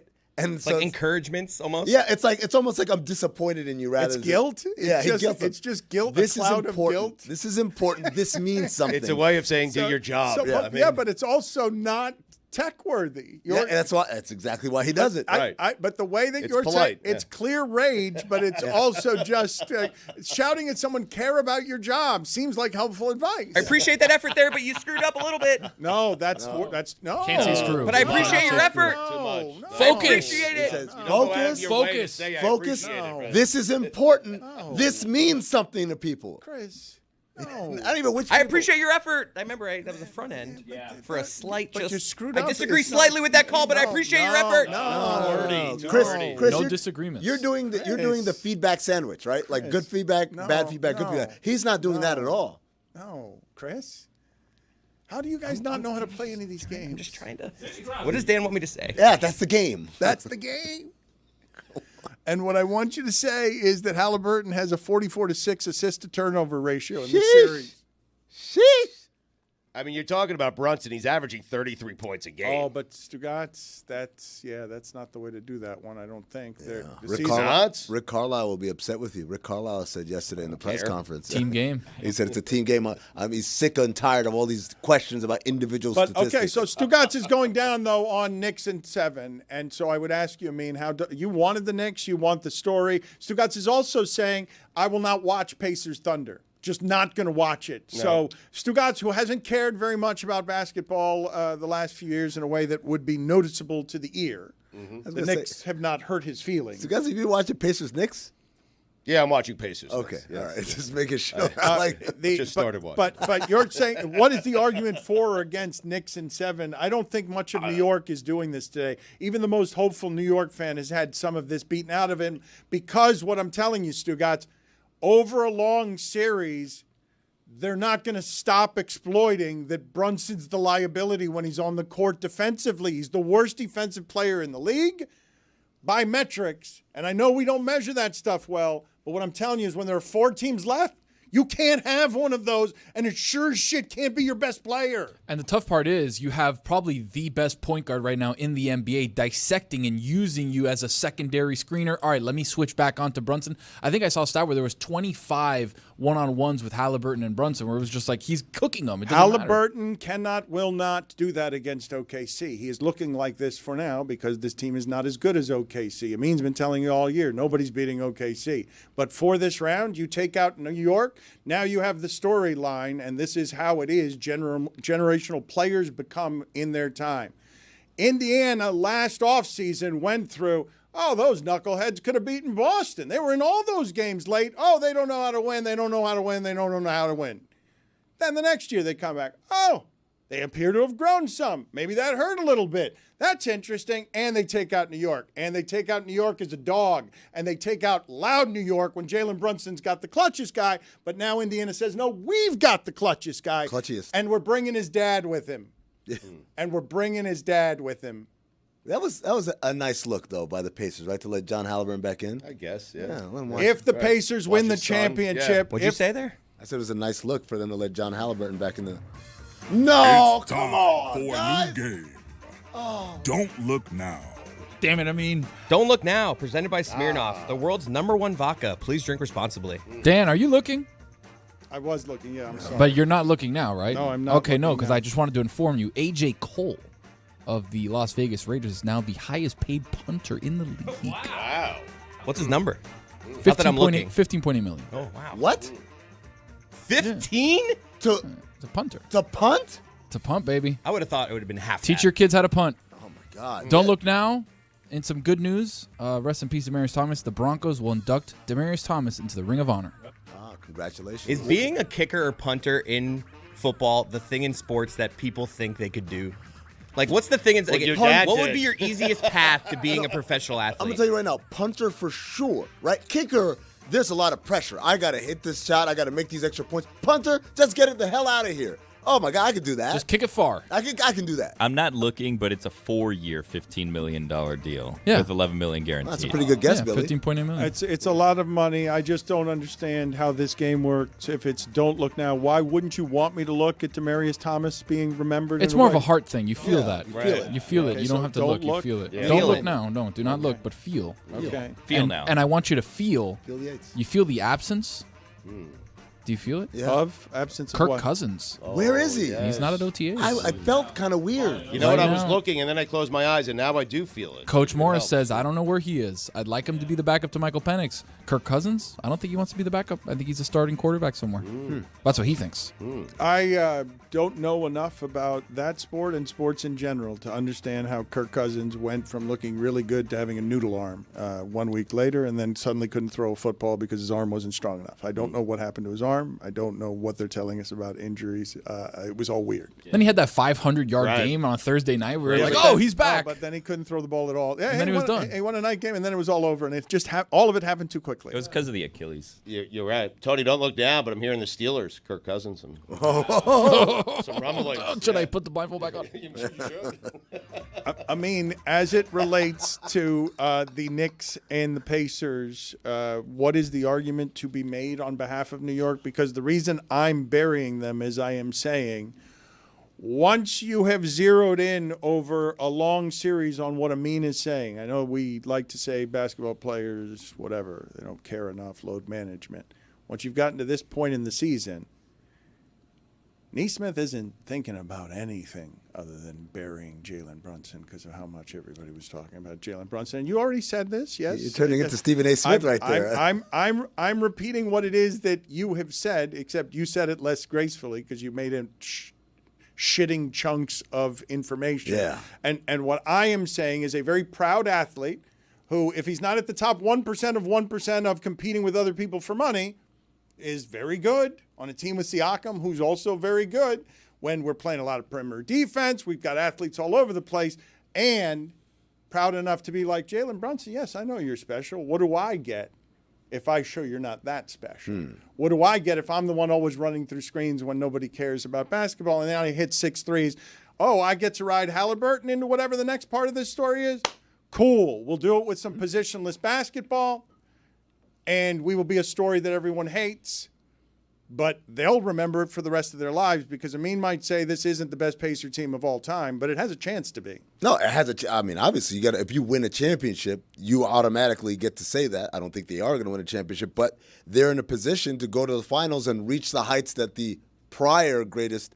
Well, but what I'm saying is I remember that team you're talking about as the elder, and what I would say is this team is a better team than that one. I know what you're looking at when you say Reggie Miller and Dale Davis and Rick Smits and Detlef Schrempf and all of these people that you're speaking Austin of. Crozier would like a word. Austin Crozier, talking about stretch Davis, 4.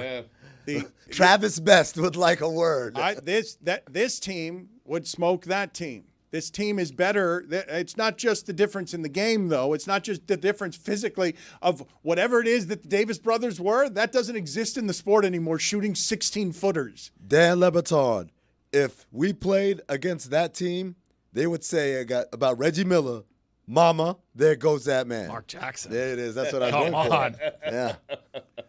I don't know why you would argue with me that this is the best feeling professional Indiana basketball has had beyond Paul George. Because I asked the guy who's called their games since 1991, hey, is this the best? And he said but no. old people are great at being nostalgic. He covers the game. Right. He's not like just he calls remembering. the game. He calls the games. He loves what's happening. He's telling me, no, this is great, but it still has a way to go to hit where, because it's not just that, that team went to the finals.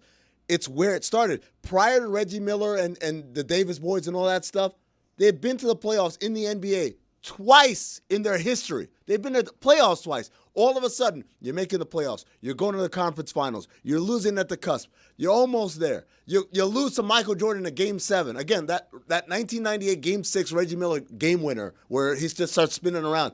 That's like one of those that's a Ray Allen moment for that franchise. They lost the series. I know, but no one took Michael Jordan to 7 games. But they lost the series. But no one took Michael Jordan to 7 games, and that's 1998 Michael Jordan. So what? Do you agree with what he's saying right here? Taking Michael Jordan to 7 games is more impressive than getting to the championship. Well, they haven't gotten there yet. They made it to the NBA Finals one year. Number one, they haven't gotten there yet now. Number two, that team went to the finals 2 years later. So it happened. They did it. They went to the finals, and they played against Shaq and Kobe. And they had. He's an elder.